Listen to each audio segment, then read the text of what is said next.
Good morning and welcome once again to Paul's Property Podcast.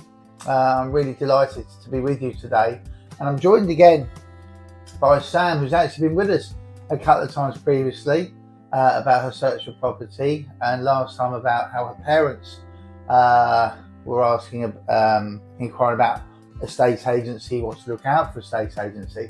And Sam called me during the week and asked me if she could pop in, and she had a question that she wanted to put to me. So this is a bit ad-libby, because I'm not exactly sure what she's going to ask me. So over to you, Sam. What can I do for you in front of all these wonderful people? Thanks so much for having me back, Paul. My question was really about how Paul Bott and Company started, about your story, your journey, what led you up until this point. I thought it would be really interesting to hear a bit more about you and about me. Okay. kind of the journey up until now. Okay, that is quite a question. I mean, there's a lot of ingredients that's gone into where we are today. There's been a lot of crikey. Everybody's life has ups and downs and twists and turns. And what happens to you makes you who you are. And crikey, if I think about it, everything. I mean, I've had a quite a colourful life, as a lot of people in the city will know. But the main twist that really happened to put us where we are today in crikey, where are we? 2023. You could date back to something that was really quite tragic. When I lost when I lost my dad in 2008, my dad was my everything to me, and that massively smashed my world to pieces. I'm sure that's happened to a huge amount of people. Nearly everybody who's lost a parent has been down the same road. It's awful, and at that time, I needed to take a step back. From agency. I found it very difficult to literally exist on a day-to-day basis. And funny enough, a very dear friend of mine, today, Paul Edwards, who runs a very high-level security company, Shadow Surveillance. He gave me a job at that time as a security guard on a rubbish site that he did. And he did quite this different. Because he wanted to, where I was really going in a direction, he wanted to give me structure in my life. So I had to get up and go to work in the morning, talk to people, no matter how I was feeling. You know, as I say, it was a horrible time. And go home, eat, get up, go to work, you know. And I'll always thank Paul and Louise at Shadow for doing that to me. But Paul, about 18 months in, turned around and he sat me down and he said, listen, he said, Paul, you need to get on with your life now. He says, you know, I know what's happened, but come on, you know, we need to get you back in. So let's get you back into agency. A lot's happened in the market, because at the time we were going through, I mean, it's a bit fortuitous really, in a way, because we were going through the credit crunch. So the market was really bad anyway. So, you know, it was, okay, let's get back to it. So I sat down, I thought, okay, so how am I going to go about this? So what I did was I thought, okay, who's the top agent in the city at that time? And I'd had a wonderful relationship with an amazing man, Glenn Mission, who with Alex McKay ran Mission McKay. And I thought, okay, that's who I want to work for. Okay, so at that time, of course, as I say, we're in a credit crunch. Nobody's employing at all. And for very good reason. You know, lenders aren't lending. The government have taken over the banks and all this sort of thing. You know, it was an awful time. But, you know, that's who I wanted to work for. So I thought, okay, how can I go about this now? I didn't want to put Glenn on the spot because I knew him. I don't want to make you feel awkward. Because there's, you don't mix business with pleasure. So, you know, I left that. So what I did, I approached Alex McKay, and I needed to prove to Alex that I was a hard worker, that I had a great work ethic. So what I did, I wrote to him.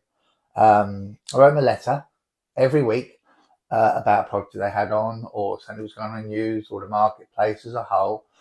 And I hand delivered that letter to his office in Hurstby Point every Friday afternoon without fail. And just to see, and I'll give him a call during the week sometimes to chat about the letter. And this went on for a couple of months. Right. And Paul, in the time I've known you, I've heard you talk about Glenn Mission a lot. Who was he to you? Glenn Mission. You really hit my emotions on the head this morning. You really have. Glenn Mission was an absolute, and always will be, an absolute legend. He was the estate agent of all estate agents. He was, for those who, Muriel Puccio, I believe, Godfather. Glenn Mission was the Don Corleone of estate agents. He wasn't a gangster or anything like that, but the man was just amazing. He had an aura about him, and it's no matter how good an agent thinks they are, there will never be as good as Glenn Mission. There's only one Glenn Mission, but there will never be another Glenn Mission. It's as simple as that. And I strive to be half of what that man is. And this is one of the reasons why when Glenn took me on, or Alex gave me the chance they did, that I'll always be forever grateful to Glenn and Alex for what they did. So I kept sending these letters in, and in the end, it was a case of I kept doing it, writing letters, and then one day I got the call. I got the call from Alex McKay, the Kemp Town office, which is where I really wanted to be, because Kemp Town is where I'm born, bred, grown up, everything, lived through my whole life. And there was a spot at the Kemp Town office for a couple of weeks. There's some holidays and stuff. And he said, "Okay, Paul, why don't you go in a week before, learn the property stock, do the 2 weeks, and then have a week to debrief. So I can't offer you a job at this stage, but let's see how it goes." So what I did that month for free, because that's how I believed. I wanted to show my work ethic, and I wanted to do it, my love for the agency, for love for the business. I did it for nothing, to prove my point. And at the end of the month, they offered me a job. They offered me a full-time job. I was working for Mission McKay. Amazing. So that persistence really paid off. Yeah, it was, and then with all the respect to generations and so on and so forth, that's what you had to do, and that's what I did, and that's what I achieved. So, but at the same time, I was still in a very bad place with Dad. Mum had very severe dementia. I'd lost access to my son, which is a completely different story. So I was hurting, as a lot of people do, and I buried that pain, that hurt, in work. And I just thought, the harder I worked, the easier it was to deal with. And my only vent, my only outlet was boxing at Molescombe Amateur Boxing Club, that we've spoken many times about. And I would work 7 days a week, because that's what I love to do. I loved the company. I loved working, and as I say, it smothered everything else that I was trying to deal with, and it would go to the back of my mind, because I was just focusing on work. And at the same time, kind of didn't realise what was going on, but I was building a reputation around the city for my work ethic, because it was like, it's, I'm going out with Paul Bott. He's taking me out to see 10 properties on a Sunday. I'd be in the office, as I still am today, 6:30, 7 o'clock in the morning, and I would finish whenever I finished. And it was just a matter of channeling my love for agency and mixing it with using it to smother everything that I was feeling. Then 2010. Okay, now I really remember this year for several reasons. first and foremost, I really, I wanted to really give something back to Glenn and Alex. So I decided that I was going to be the top negotiator for that company, because it'd always been, Mission McKay had always been about the Hove office, the Hove this, the Hove that, and every other office came a bit of a runner up. And Kemptown was the butt of everybody's jokes. It was a case of, if you're bad, we're going to send you to Kemptown for a couple of weeks, So, I really wanted to make that a success with the team there, Phil, and my manager, Tina. We all wanted the same goals, but I really, really, really, really pushed it.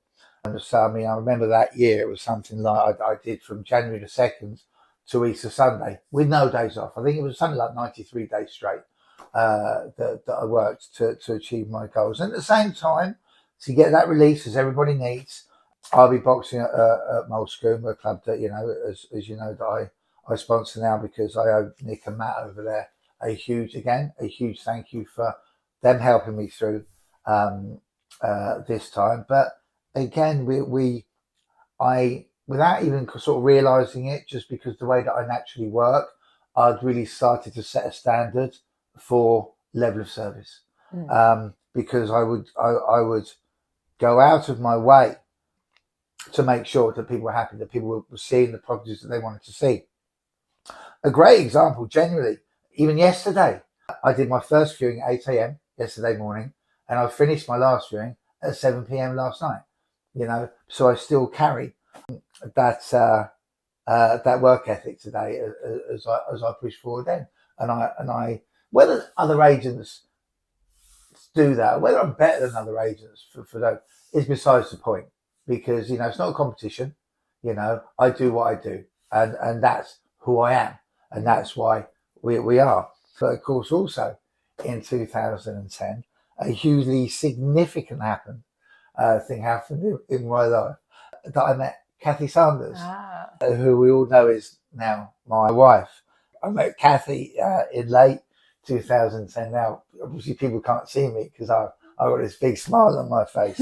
I can attest to that. Yeah. It's a big smile. And I met her. I sold her a house in Rochester Street in Baker's Bottom. And it was really funny because Kathy was an awful buyer.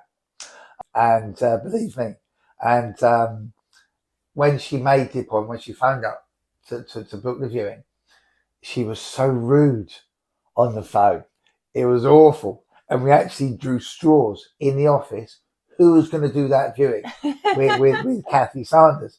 And I lost, or won, as the case may be. So obviously we didn't get together then, because that would have been very unprofessional of me. But Kathy was a Pilates instructor at the time. I had back surgery, and she was helping me get back to boxing. So for the first time since losing my beloved father, I started dating, which was really, I can't really describe it. It was really an unknown sensation to me in a way. It was very bizarre, lovely, and naturally with Kathy, I fell head over heels in love with her. The thing was that this did not distract me from my work, because it was, Kathy's Kathy, but my work, with real respect in the world of Kathy, my work was my number one, was the most important thing in my world.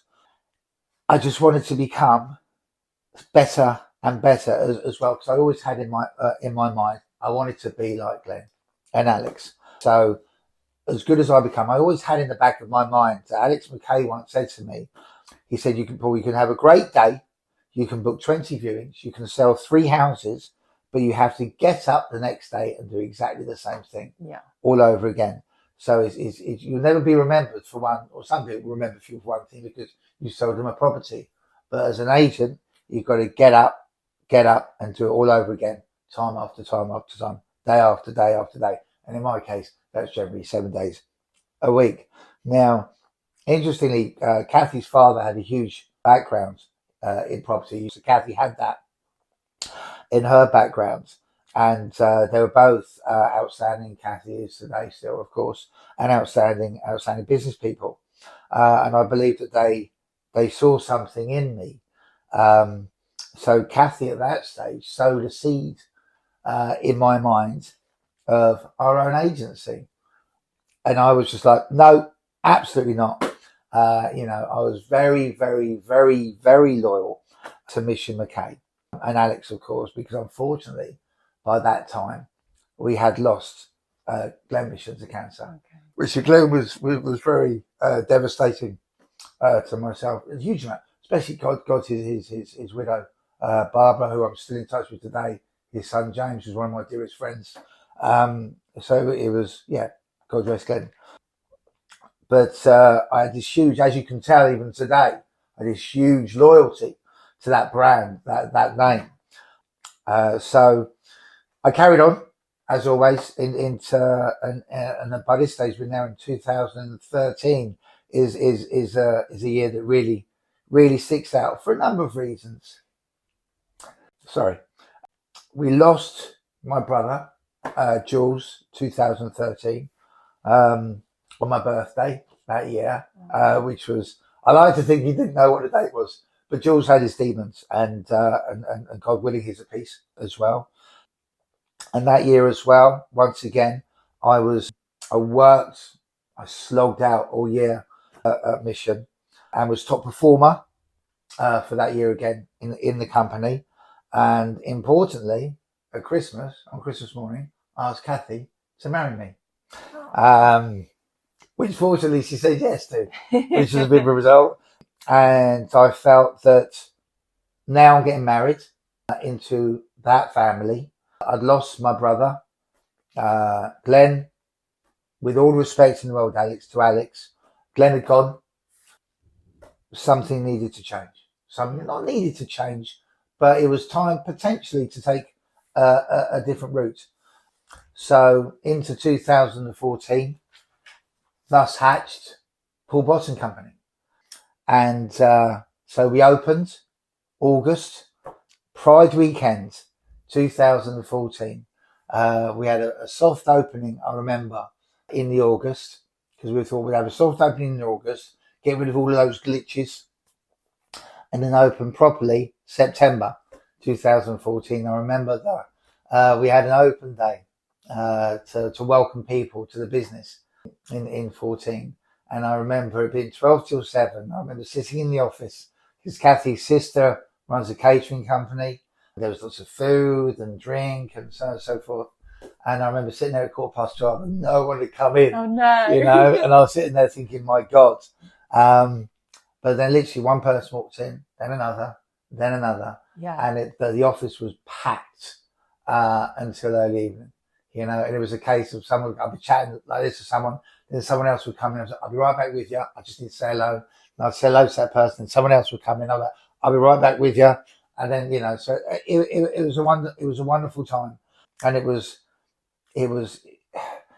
it's great because, we're still here nearly 9 years later, through different market conditions, and still striving to be better, still remembering my roots, the reason that I work the way that I do. Every day I think of my dad, I think of my son, my brother, my mother, now who's no longer with us, Glenn. It's always talk about Glenn all the time, and Alex as well, because all these things are huge factors of where I am today. And I'll go upstairs in a minute, I'll do my morning meeting, and every second of today will be exactly the same as it's been since that horrible day on the 19th of January 2008 when we lost Dad. Every second now counts, every minute counts, and I strive consistently today, as I have since Alex took me on in 2009, August 2009, to be the best that I can be, and to deliver the level of service, the best level of service I possibly can. And not just because it's my job, it's every time someone says, thanks, Paul, it's a thank you, Paul. It's a thank you to Nick and Matt Bell at Molescombe, who helped me through their time. It's a thank you to Glenn Mission and Alex McKay, and above, and most, of course, it's a thank you to Kathy for marrying me in the first place. And above all, it's a thank you to my father, for giving me the name that sits above the door upstairs, a name that I will not have blemished, a name that I will strive consistently to improve upon, and that name will be up there, hopefully, forever. Hopefully, that answers your question. It does. Thank you so much, Paul. It's been You're welcome. really useful to hear about the history, and I obviously knew that you had really deep roots here in Kemp Town in Brighton, but hearing the story around that has been I would like just to add one thing, because I think a couple of things actually, of course, that I think it's really important.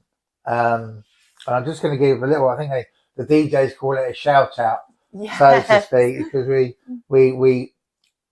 I like to it's not all about, stage agency is a business. We have to make money. We've got to pay the bills, got to pay the wages. I've got to pay myself, got to pay the mortgage. But also, I like to give back. Again, it comes back to the principles that my father taught me and things I picked up from Glenn. And it's simple things like, in a couple of weeks, there's a wonderful dog show up the road in Queen's Park, where I've lived, where I still live now. Bark in the Park, which is fantastic. So my little Daisy and Molly will be entering. Daisy's going in for Prettiest Girl in the show. Okay, we also support the Rainbow Chorus, which is a hugely important choir for the LGBT community here, not just in Kemp Town, in Brighton, and across the world as well. Majorly important, and something that we really believe in. Kemp Town Heritage Society, where my primary school was, over the road there, is now the Brighton Table Tennis Club. I buy the guys over there a Christmas tree every year for the kids. So it's always nice just to give a little bit back. And of course, we sponsor my boxing club, Molescoon Amateur Boxing Club, for Nick and Matt Bell. So again, it's important to do all of these things, and I'll do all these things again in memory of everybody that I've mentioned. As a little, and every night in the summer, my father was a scientist, professor of chemistry, and he taught me the constellations, the star constellations, which I could never remember, which really irritated him. But one thing I do remember is that Venus is the brightest star in the sky. And every night I look up, and when I can see Venus, I see my dad. And he's looking down at me, and I believe he's proud of what we've achieved at Paul Bott and Company. So forgive me for babbling a little bit there, but hopefully everybody can tell that it's not just about business, it's about a name. And that name means the world to me. But thank you very much for listening. And if you like this podcast, please subscribe to it, because it helps us out tremendously. It really, really does. As you can see, it means a great deal to us. So thank you.